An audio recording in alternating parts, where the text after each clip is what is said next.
and welcome to Wrestling with Poetry, Kalamazoo, Michigan's premier wrestling and poetry podcast.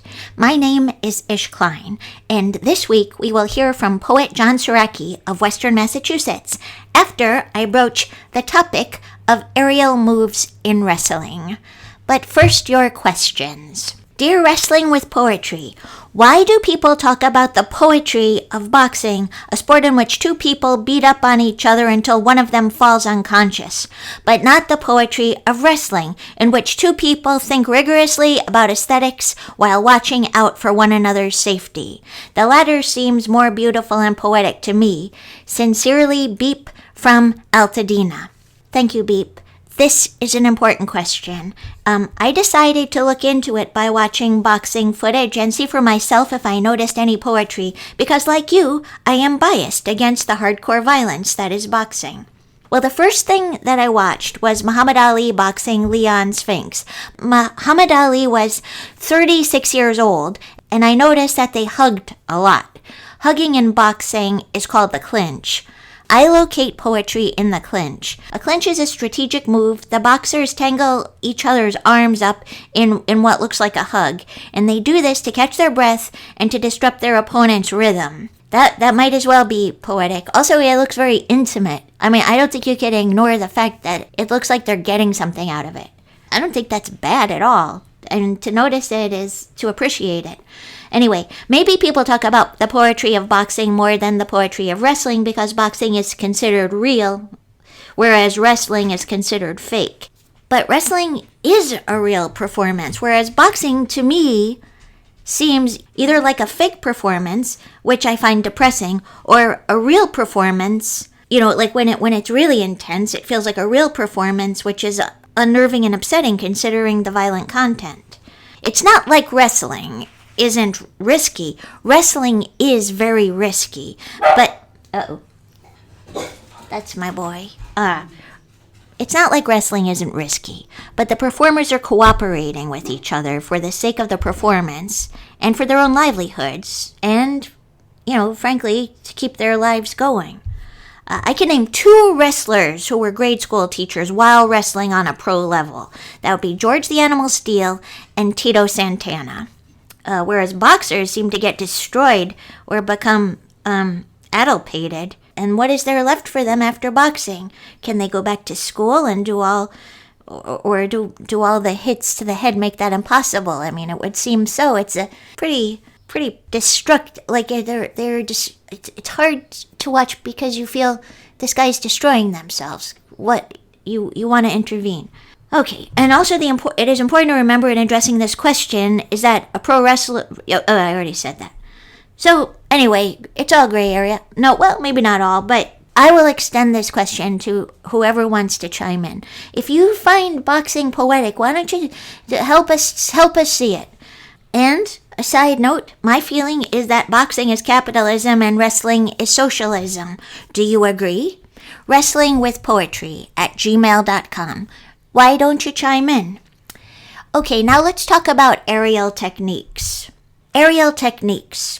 These are, I'm putting this in quotes here, high-flying moves, maneuvers that pro wrestlers use, like using the ropes, flying through the air. It's a demonstration of speed and agility. The smaller wrestlers do well with these. The very big guys might have issues. I'm going to basically list the terms. I'll start with the first one, which is a bit weird. It's the 187. Now, a 187, that has an interesting etymology because it's named for, in the California Penal Code, it's named for a kind of murder. But in wrestling, a 187 is when you're flying through the air with a chair to come down upon your opponent. Diving chops. These I'll just list and let the magic of the words take over. Diving chops. Arm twist, rope walk chop. Diving overhead chop. Diving clothesline. Diving double X handle. Diving drops. Diving leg drop. Moonsault leg drop. Shooting star leg drop. Somersault leg drop. Diving elbow drop. Diving 450 elbow drop.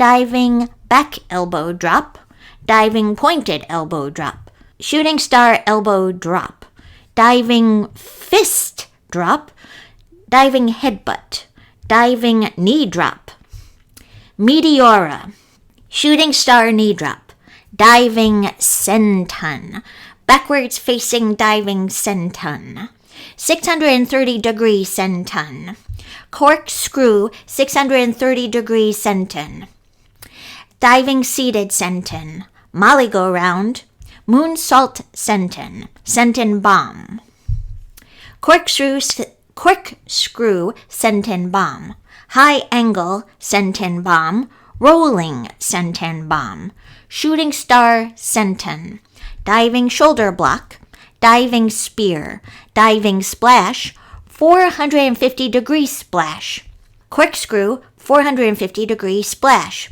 imploding 450-degree splash, imploding corkscrew 450-degree splash, corner slingshot splash, diving crossbody, frog splash, diving stomp, moonsault double foot stomp, mushroom stomp, flying body press, falling thighs press, shooting star press, corkscrew shooting star press, flying kicks. You've got your diving calf kick, diving leg lariat, flying spinning heel kick, flying thrust kick, missile drop kick, diamond dust, diving hurricane rana, Frankensteiner, reverse Frankensteiner, dragon rana, phoenix rana, Shiranui, sunset flip, transition moves, corkscrew, moonsault, rope walk, shooting star, slingshot, somersault, springboard. These are modifiers: the planka, the standing, the suicide, the super, the tope. That was a lot.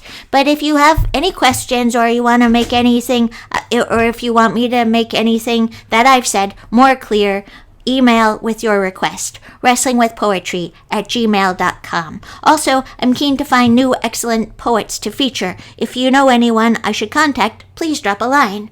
But wait, we have an excellent poet lined up right now. This is John Sieracki. John Sieracki is a poet who lives in Massachusetts. He also cooks food and runs in the woods. He has been admiring flowers and turtles a lot lately. John is a member of the Everlasting Crypt, the Connecticut River Valley Poets Theater. Long live the crypt. Here's John. Wrestlers. Our sensei would say, approach the ring with the attitude that we are all learning here. The arena is not forever, yet neither is the closure of the arena. Don't allow a blown knee to drain your economy. Don't use science to describe love. Use the arena. Be a light in the forest of folding chairs, a mountain laurel in bloom. From unique points in space, we look up at the ring, convert our potential into kinesis with a roar, climb down to the surface, acknowledge the pressure of air, of gravity. Some of us lose eyes, others find ourselves blindfolded. Our hands do comforting things in secret or ask questions. Many of us predict our memories. We can still see memories. Others remember our predictions. We find ourselves straining to see our observers, objects facing subjects.